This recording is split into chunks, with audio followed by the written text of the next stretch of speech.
Hey, it's Daniel and Mariah here, and today we're going to talk about 3 things you must know before you go on your first date. I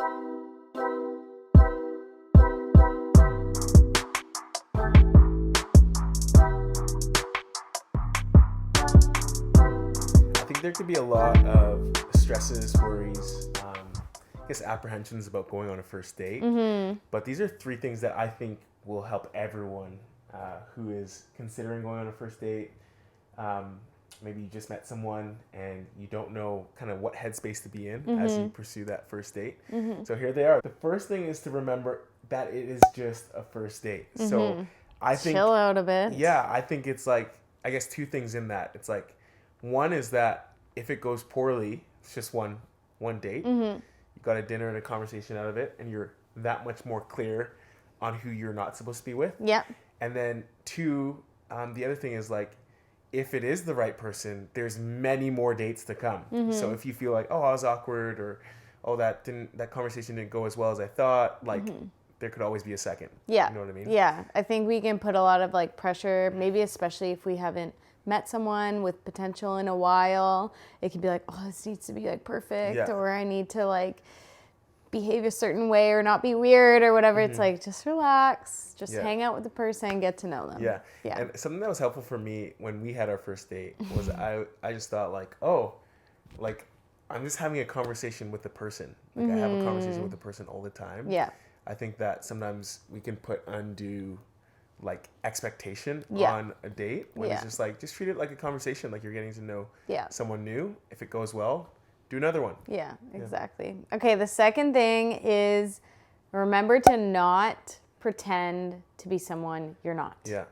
And I think we all know this, but I think when you find someone you like, and let's say they're really into hiking, you put this like pressure on yourself to be like, okay, I have to like let them know I'm kind of a hiker. Like I've been on like one hike, I love hiking. Yeah. And so I think there's that pressure to maybe emphasize parts of your life or sides of yourself because you think the other person is going to be more drawn to that. Yeah. But just be yourself, because it's going to come out eventually. Yeah. Or you're going to be stuck doing a bunch of hikes you don't want to do. Or like, I don't know. And when someone pretends to be something they're not, it's like to realize that's tiring. So that's going to like wear out sooner or later. Yeah. And I think that when you pretend you're something you're not, it's going to be not helpful for you because you have to keep that up. Yeah. And it's also not going to be helpful for the other person because they've been deceived. So just be yourself. And if they don't like you, then you're both clear on that it's not going to be the right fit. Yeah. And it's okay if someone doesn't like you. Exactly. That's okay. Someone will out there. Yeah. Yeah. And the last thing is come prepared with questions. Yes. I think it's so important to like, I think sometimes people can be awkward about like bringing a journal or like having questions written down on their notepad or on their phone. like on their phone or whatever. And it's so important to do that. Like, cause sometimes the reality is like, you could be so clear before the date on the questions you want to ask, but just the nerves, the dynamics, the restaurant vibe could throw your memory off, and you might not have those questions as accessible psychologically as you thought. So write it down. Bring them to the date. And I feel like I can speak from the girl's perspective for the most part.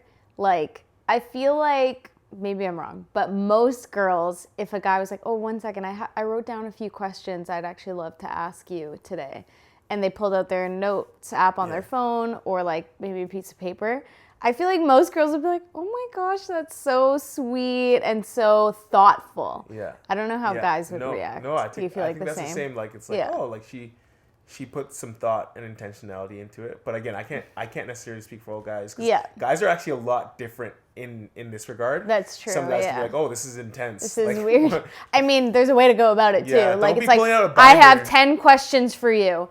Question number 1, where did you grow up? And you don't necessarily need to bring a briefcase with like a binder where you're like filing cabinet, this thick binder plopping on the table. It's like, not talking about that, but if you have a cute journal or notepad, like it could be endearing. Yeah. I like that. Those are the 3 tips. tips. With questions. We haven't been on our first date in a while. That was about 5 years ago. Yeah. But the same things apply. Yeah. Yeah. It's universal. Don't be someone you're not. Make sure to come prepared with questions. And what was the third thing? Don't be someone you're not. Oh, chill out because it's just a first date. Just a first date. Yeah. I hope that helps someone out there. Let us know if you have any other tips.